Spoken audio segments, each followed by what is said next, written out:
The Thing is a John Carpenter horror sci-fi film starring Kurt Russell. It's set in Antarctica on an American scientific research base, and it's about an alien which can really assimilate into any living organism that it comes into contact with. And because it does this so well, it's almost impossible to work out who is and isn't infected.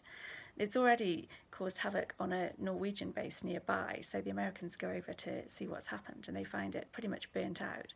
And then outside in the snow, this hideous sort of dead, charred creature, the Thing, which has two human faces and these horrible spidery legs. So in true horror film style, they decide to take it back to their own base. At this stage, it's still just a lowercase thing, although later it becomes a proper noun and is appropriately capitalised. So they take it back and perform a rather gunky autopsy. And the rest of the film is really the different team members being picked off and assimilated by this Thing and how they fight back. It really works on several levels. Carpenter does not stint on the gore. There's some very gruesome transformation scenes, which hold up incredibly well. In that sense, it reminded me of American Wolf in London, which was also made in the early 80s.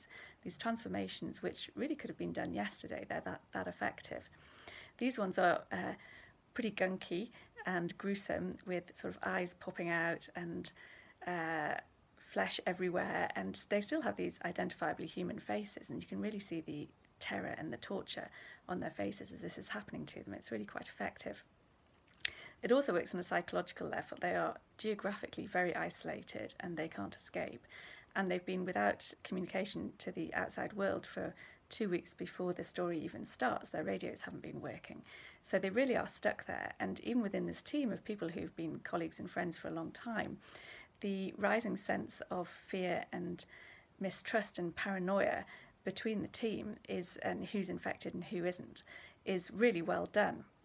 And there's a third level that it works on. It when you think it came out in 1982, it's really an allegory for the Cold War. It's about fear of the other and about being taken over. It's really about communism. And when the film first came out, it was a real critical and commercial failure. It came out in the same year as E.T. And I wonder if people were just happier watching a nice cuddly family film about an alien that just wants to be friends, rather than a film that's really telling you sort of how your life is at the time. And the film has been massively reappraised since then, and it's now seen as a total cult classic and a very good piece of filmmaking. And I wonder if you almost need that passage of time to be able to look at a piece of filmmaking like this objectively, because it does work on so many levels. And I mean, admittedly, when I sat down to watch it last night, I didn't think, I think tonight I'm going to watch an allegory of the Cold War. I know I'll watch The Thing. I wanted a really effective horror film with jump scares and lots of tension, which is exactly what this is.